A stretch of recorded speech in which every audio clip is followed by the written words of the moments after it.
All right, guys. Welcome to the second part of the fourth video on genetics, looking at family pedigrees. Okay, so let's jump into it. Okay, so family pedigrees. Now, a pedigree is a diagram that shows the inheritance of a particular trait within a lineage. Okay, so it's a little bit different from the pedigree that you guys are used to kind of hearing about dog breeds and things like that, although they are connected. In this particular case, this diagram here, we call this diagram a pedigree. Okay, now the key to understanding pedigrees is kind of in the symbols, and I'm going to show you how to read the symbols and then get you guys to understand how does the trait show dominance and recessive nature with regards to these particular traits. Okay, so we represent the generations 1, 2, and 3. So basically, the further down the line you go, the next generation of kids it'll be. And then for females, you will use a circle, and for males, you will use a square.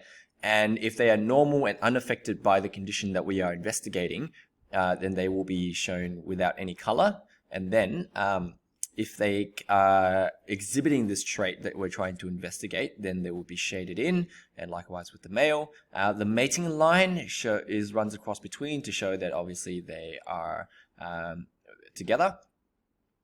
And then their kids will obviously go down, and then the number of kids they have will be shown here as individuals 1, 2, 3, and 4, etc. in second generation. Yeah, so you can see there individuals 1 and 2 from the first generation have 2 kids, individuals 2 and 3, and each of them are married / together with a partner, and then they also have a series of kids as well. Okay, now here's a few extra things that you might need to watch out for as well. Okay, so in the last video I talked about carriers for a particular condition. If they are a carrier, sometimes, not every time, it will be shown with a dot within the sensor. This is an unreliable way because some pedigree charts won't show carriers, especially if the carrier trait is not so visible, and so it's a bit harder to just represent it without actually knowing whether the person has a trait.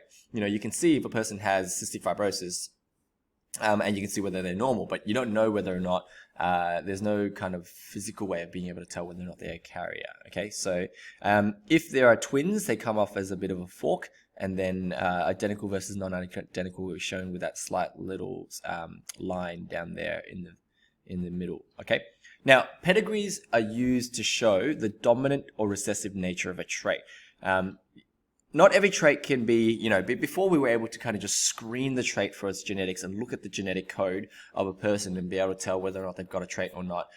We used to look at family inheritance and see whether or not the trait's being exhibited to be able to determine what the nature of that trait actually is. Okay, so at a year 10 level, you're only required to identify whether it is dominant and recessive, and kind of, if you pick up biology in BC and you do genetics, you probably pick up whether or not the trait is located on an autosome or is it a sex chromosome and it's X-linked and Y-linked, and the details of that there. Okay, so let's go through an example, right? So how do we read these charts? Well, if the trait contains a dominant condition, then it's going to look different in the pedigree from a recessive condition. And that's because remember that if it is a dominant condition, one allele will show up as having the condition, whereas in the recessive conditions, you need 2 recessive alleles in order for it to show up. And that's going to result in a different pedigree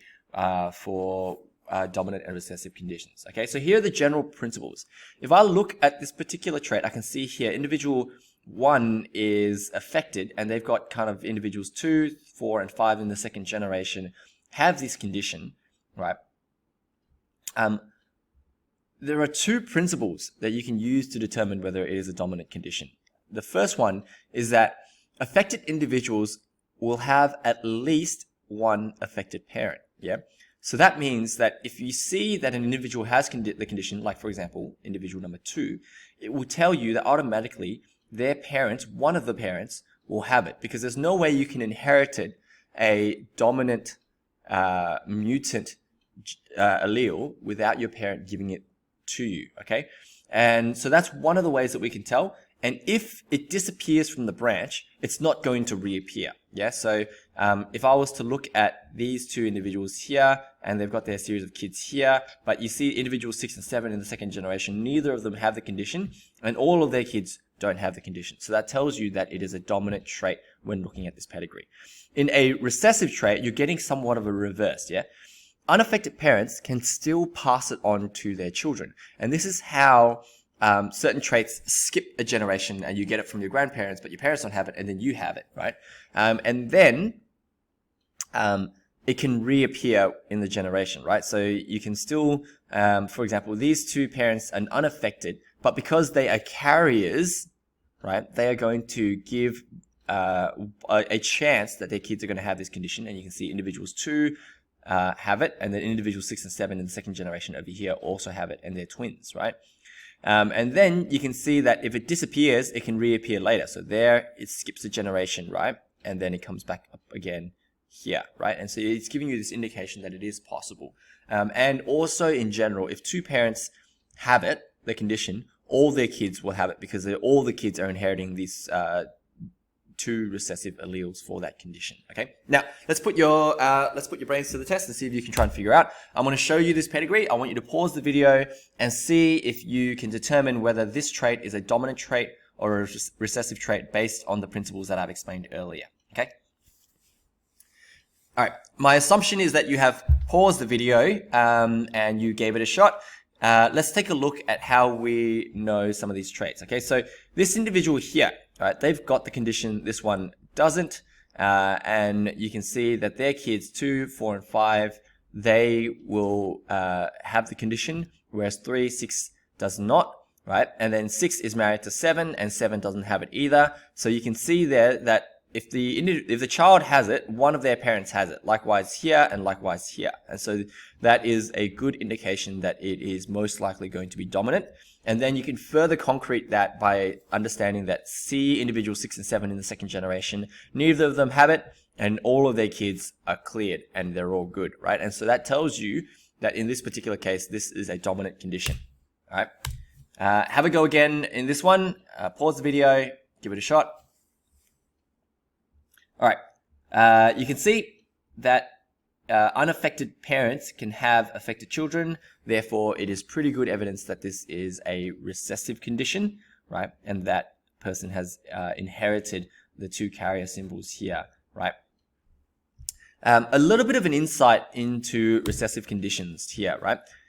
If the two parents are unaffected, right, it must mean that both of them are carrying the condition, right?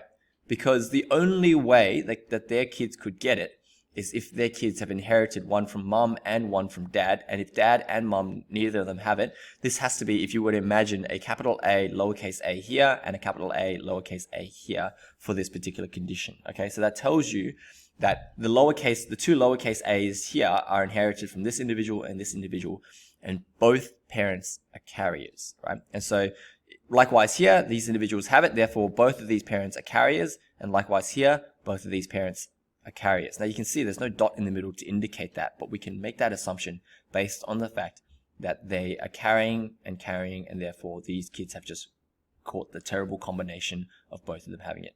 And then you can assume here also that both parents are lowercase a here, and therefore all their kids are just going to inherit just all lowercase a's. There's no capital A's left in this kind of scenario in the third and fourth generation down here. Okay. All right. Pause the video. Have a go at that one. See if you can try and determine whether it is dominant and recessive. All right. Individuals here and here have one affected parent, and therefore that is an indication for dominance. Now, recessive can have that as well, but you can see here, once it leaves the generation, it doesn't come back, giving you a good indication that it is most likely going to be a dominant trait. And have a look at this one, hit pause and see how you go. You can see that in this pedigree, only the males are being affected, right? And so when I asked you, can you determine whether it is dominant and recessive? Because only the males are affected in every generation, what that means is that the sons are actually receiving it only from their fathers, right? And so it is neither dominant or recessive, but it is what we call a Y-linked trait. So this is an example of a pedigree that is kind of outside the dominant recessive condition, because if you remember back in the lesson on reproduction, males have one Y chromosome. And when you only have one Y chromosome, there is no such thing as dominant and recessive, because that only applies when you have two alleles. With only one Y chromosome, you only have one allele for that trait. Therefore, it is always going to be exhibited if the dad has it. So if dad has it, dad will always give it to the sons because it is in the Y chromosome. And his daughters will never have it because they don't get the Y chromosome from dad. They get the X chromosome from dad because of the XY combination. Okay, so that gives you an indication of something slightly outside the normal. Okay, all right, that's it for the series. I hope you guys enjoyed learning a little bit more about genetics, and I'll see you guys later.